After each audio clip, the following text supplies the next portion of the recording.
Hi, this is Dan Corkill, Product Manager for the Johnny G Spirit Bike. I'm making this video because I want to take you through some of the unique features of the Johnny G bike and what sets it apart from other bikes that are on the market. So first I'm going to talk about some of the aspects of the frame and what's happening under the hood, as we would say, or under the shrouds, and then talk about the handlebars and the console and some of the programming that's inside the console. First, I happen to have two bikes here, and what I did was I took the shrouds off one of each side so I can quickly go from one side to the other. And what I want to point out here first is the main drive belt. It's a Continental Signal Force belt. It's a toothed belt or ridges, and that provides a really nice feel and a little bit of vibration as you're pedaling. And for the outdoor cyclists out there, it kind of gives them sort of the connection to the road or the feel of a real bike.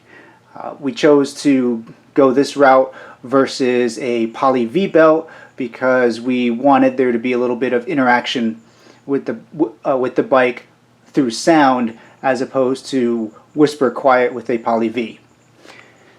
There are absolutely no batteries contained in this bike at all. Not in the console, not in the generator, or generator being self-powered, of course, but there's nothing to change out. So all of the energy for the bike to power the console and to power the boards all comes from the generator here. It's connected with two pulleys and two Flexonics belts that are connected to the crank and the pedals where you're doing the riding. So as you start pedaling, the lower control board here lights up, and then the console up top fires. We'll get to that one in a little bit.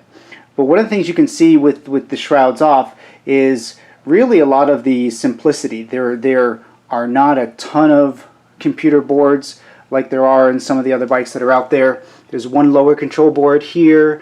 There's another board up in the console. So it's really nice. It's really clean, and generally it's rather straightforward to service. To replace a board, it's pretty straightforward. It's just the removal of some cables and then taking off the plastic screws, change out the board, and then you're done. The resistance comes from a magnetic resistance system that is computer controlled by the console. So that's actually located up inside the frame here. And what happens is as soon as the bike starts to pedal, and you'll hear this when we get to that, the motor drive on the brake system kicks in and positions the magnets at level 1. There are 20 levels inside the bike, 1 through 20, and your watts output would vary based on your RPMs that you're going at and what level. And unlike some magnetic resistance bikes out there, the resistance curve is not a hockey stick. So if you're familiar with indoor cycle bikes that are magnetic resistance, a lot of times you'll be pedaling and it'll be pretty easy for the first 10 levels, and then all of a sudden the resistance would jump up rather quickly. That does not happen here. Every single bike is individually calibrated at the factory where the console and the bike meet each other for the first time, and they are made in tune, in sync with each other, so that if you're on one bike or another bike, you're pretty much going to feel the same resistance. If I'm at level 12, pedaling at 80 RPMs, my watts output is going to be blank, and the feel of the resistance in the pedal will be the same. So that's a really nice feature that you don't get on a lot of magnetic resistance bikes. We'll talk more about the resistance as we move up to the console. The emergency brake, which the lever is located right here below the handlebar, is actually activated by a brake pad that is squeezed against the hub of the flywheel once that level is depressed. In order to meet the safety requirements, we need to be able to stop the flywheel within one complete revolution. And we're successful at doing that because of the combination of the brake pad and how it attaches with the hub and the amount of force it's able to exert to stop that flywheel from moving. So that is really nice. If you noticed, the cranks and the pulleys are still on the bike. For service, you can actually remove the shrouds on both sides without having to remove the pedals or without having to remove the cranks. It's sort of like a 10 and 2. On one side of the bike, if you position the pedal at the 2 o'clock position, you can slide the shroud off. On the other side, if you position it around the 10 o'clock position, you're able to slide the shroud off. So that really makes it convenient when you have to do service on the bike.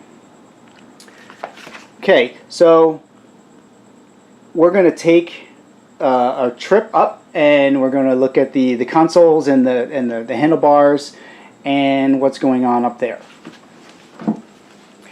The handlebars were specifically designed to the specifications of Johnny G.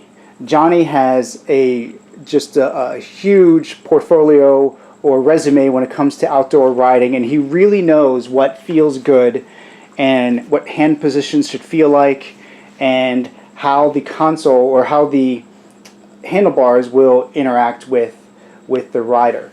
So you notice here that it's a flat surface, so that if you're in position 1, you can rest your hands here, and as you wrap your fingers around, you actually feel a little bit of indentation on the bottom part of the handlebar. That's intentionally done because it provides a nice little resting point for your hands.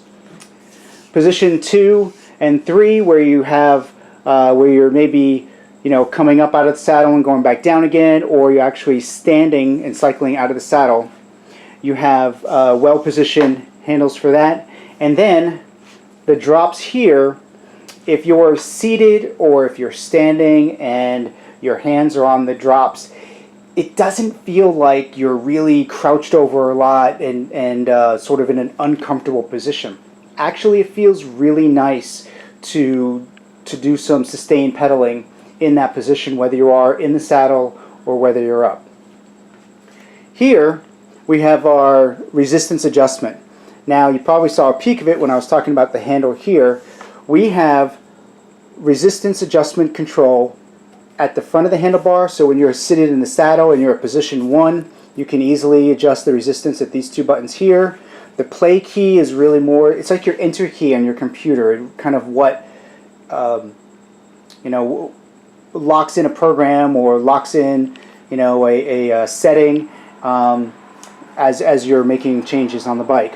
If you're out of the saddle and you're pedaling, you actually have two positive and negative, or resistance up and resistance down, in each hand. So it's a really easy way to control resistance, whether you're having a challenge or whether you want to add more resistance. So you don't have to reach down below the handlebar and rotate a knob or move a lever.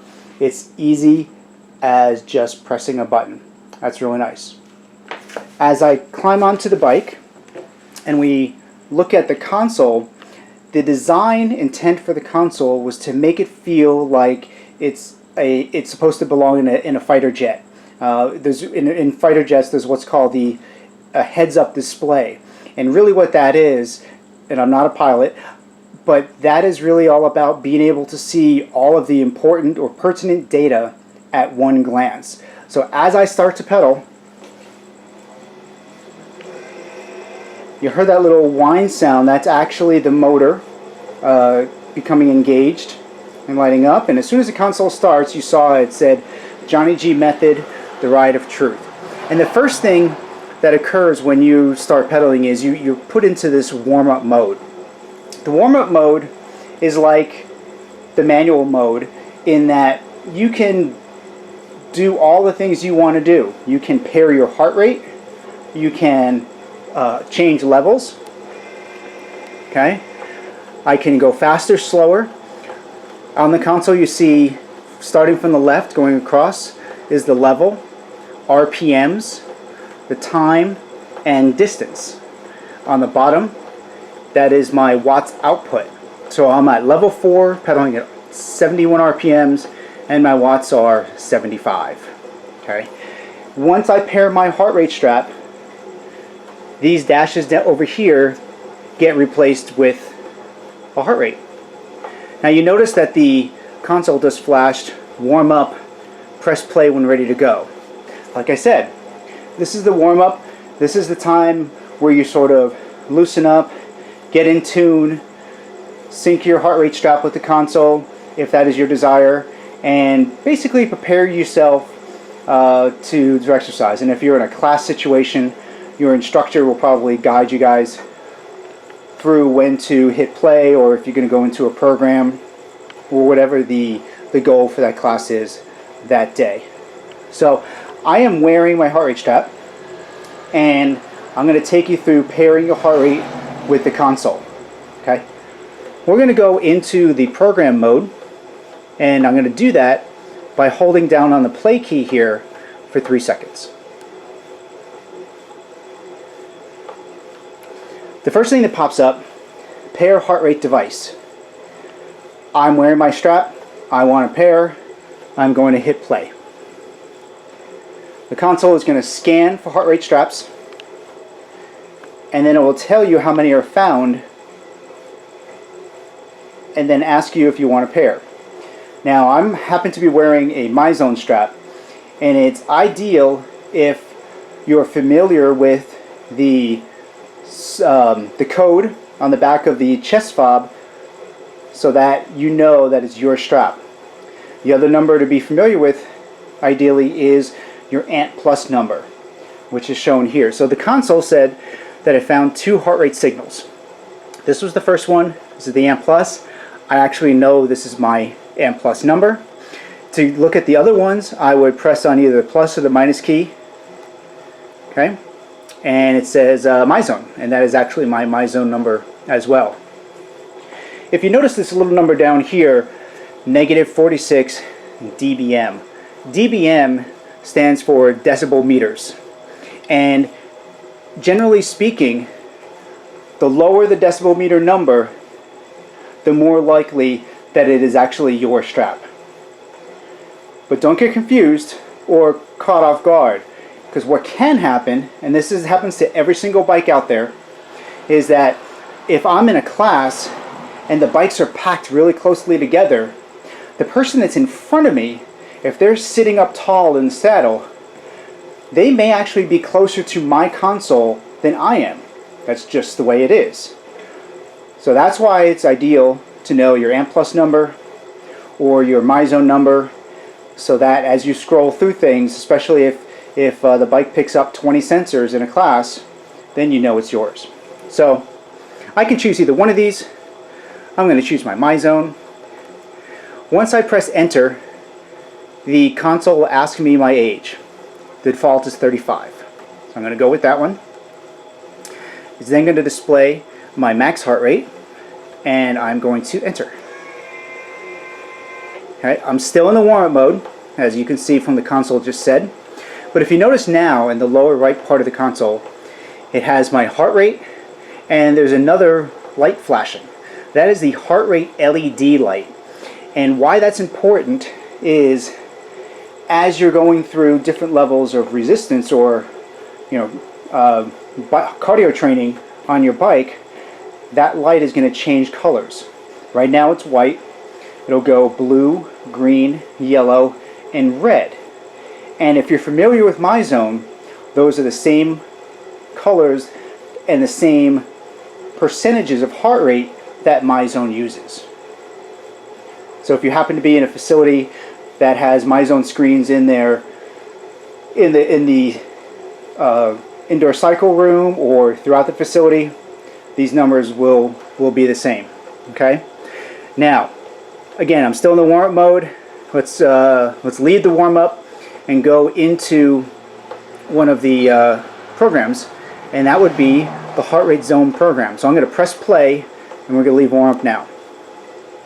The console will say, enjoy the ride, and we're off. Now, the only thing that really changed from that warm-up mode to this heart rate zone program here is, if you notice, time and distance reset to 0 and started over again. The other difference between this program and the warm-up is that when I'm done with my ride here, I can get a whole list, 10 different data points of workout feedback or workout results. I'm not going to get that if I'm just riding in the warm-up mode. But if you're just on the bike and you're just wanting to pedal for 10 minutes before you get off and do some other exercise, lifting or whatever, then it really doesn't matter whether you leave the warm-up mode or not. Alright, so if I want to change the resistance, okay, as easy as push of the button,